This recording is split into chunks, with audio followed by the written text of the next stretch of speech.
I'm still fuming from the last video. The Netflix. The Netflix.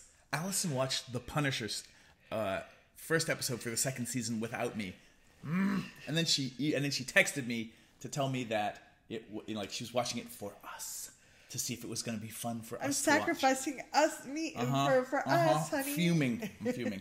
Not really, but really. All right, what's the question today? Cathy Bartuli from the Intimacy Dojo. So someone wrote in and said, this may be a silly question, but Netflix ruins relationships. I'm here with Reid from readaboutsex.com. And someone wrote in and said, this may seem like a silly question, but I had a partner who got angry with me for not ejaculating. I believe this is a penis owner. For not ejaculating even though she had several orgasms. It didn't make our subsequent playtime stress-free for a little while. Do you have any suggestions for how I can talk to her? Yeah, this is a great question. Yeah. So bigger picture, culture tells us that we're doing good at sex when everyone comes. And ejaculation is a choice. It is not a requirement. Orgasm is a choice, not a requirement. You can go down the nerdy rabbit hole of there's a difference between ejaculation and orgasm. Yeah. Not for this video. So what is really interesting in a similar way with penis owners is how people take it personally when their lover can't get it up. Yeah. Right? And again, we take it into identity. Oh, I'm not sexy enough. He doesn't want me. I'm doing a bad job. They don't like me. I suck at blowjobs, pun intended. So this idea of, something's wrong with me. Yeah. And that gets applied to other kinds of sex. And this is irregardless of gender. Like when I sleep with men, if they can't get it up, I still feel like I'm doing a bad job.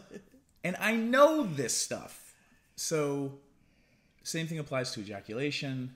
We can feel pleasure. We can have a great time whether our cock is hard or not. Right. We can have a great time whether we ejaculate or not.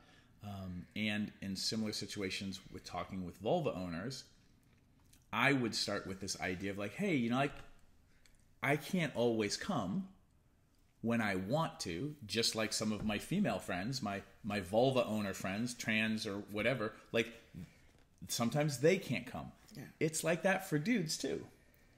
I'm sorry, or if it inconveniences you because you love seeing somebody come, but I would like to create space that's okay if it happens or if it doesn't happen.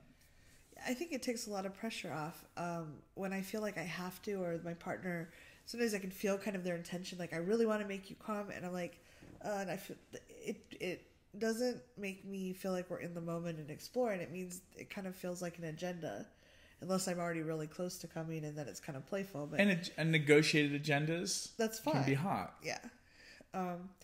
So I think just talking about just bringing it up or watching this video with this person and saying, hey, there's these kooky people and he has interesting hair today. Yeah, I always have interesting hair. Today's really interesting. You know what it is? So here's the deal. If somebody is showing you this video and you're sitting next to them and you can be like, are you trying to tell me something? I love that we have resources out there to get these conversations started. Yeah. And working on building relationships, even casual hookups, where you can talk about these things to get them out of your head. Yeah. And you're role modeling for other people to get the things they need out of their head. And, the worst case scenario is that talking about it ruins everything. Right? Ruins, which I think means you've saved yourself some headache from things getting really weird, because we live in a society now where not talking about things over time is what makes things so unhealthy. Yeah. And I'd invite you to, for yourself and the other person, kind of discuss what it means when someone comes. If someone ejaculates or orgasms, what are we making it mean about ourselves? I know that for me, there's kind of I think I've been acculturated still, even though I've worked on this a lot, but there's kind of a checkbox, oh, I did a decent job. This is evidence that I've completed my mission for the day and I'm a decent person for the next 5 minutes or whatever. If once you start articulating what that belief is, it starts to get kind of silly. It's just oh, that doesn't actually mean anything. It just means that person ejaculated or that person orgasmed. And yeah, it's silly, and people put a lot of meaning on things. They do, but when we start articulating it and getting out of the subconscious... you start to take away a lot of its power that it has in your head. Yeah. So I would encourage you just to talk to her, show her this video if you dare. Yeah. If you dare. And again, like, that you're even trying to talk about stuff. Is great. That you're even present to what you're feeling weird about.